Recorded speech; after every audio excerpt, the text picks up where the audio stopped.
பாமக எம்எல்ஏக்கள் 3 பேர் கட்சியிலிருந்து தற்காலிகமாக நீக்கப்பட்டுள்ளது அரசியல் வட்டாரத்தில் பரபரப்பை ஏற்படுத்தியுள்ளது.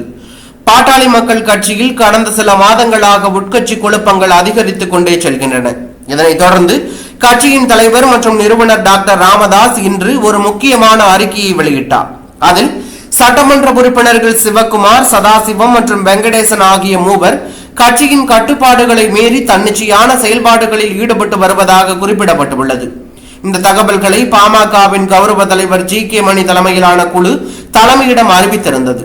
இதனையடுத்து கட்சி நிர்வாக குழு கூட்டத்தில் விவாதிக்கப்பட்ட போது 3 எம்எல்ஏக்களும் கட்சியின் விதிமுறைகளை மீறி செயல்பட்டதற்காக அவர்கள் மீது ஒழுங்கு நடவடிக்கை தேவை என முடிவு செய்யப்பட்டது. அதன்படி தற்போது மூவரும் தற்காலிகமாக கட்சியின் அனைத்து பொறுப்புகளிலிருந்தும் இடைநீக்கம் செய்யப்பட்டுள்ளார்கள். மேலும் முழுமையான விசாரணை நடத்தப்படும் வரை அவர்கள் கட்சி நடவடிக்கைகளில் ஈடுபட முடியாது என்றும், விசாரணைக்காக அவர்களுக்கு நோட்டீஸ் அனுப்பப்பட்டு நேரில் ஆஜராக வேண்டிய தேதியும் அறிவிக்கப்படவுள்ளது.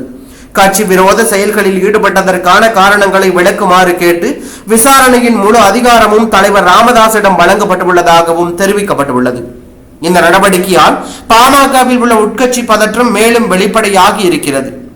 3 எம்எல்ஏக்களையும் கட்சி விதிகளை மீறியதற்காக இடைநீக்கம் செய்தது கட்சியின் வரலாற்றில் முக்கியமான திருப்பமாக கருதப்படுகிறது. எதிர்வரும் நாட்களில் இந்த நடவடிக்கை பாமகவின் கூட்டணி தொடர்புகளுக்கும் எதிர்கால அரசியல் நிலைப்பாட்டுக்கும் பெரிய தாக்கத்தை ஏற்படுத்தும் என தகவல் வெளியாகி பரபரப்பையும் அதிர்ச்சியும் ஏற்படுத்தி உள்ளது.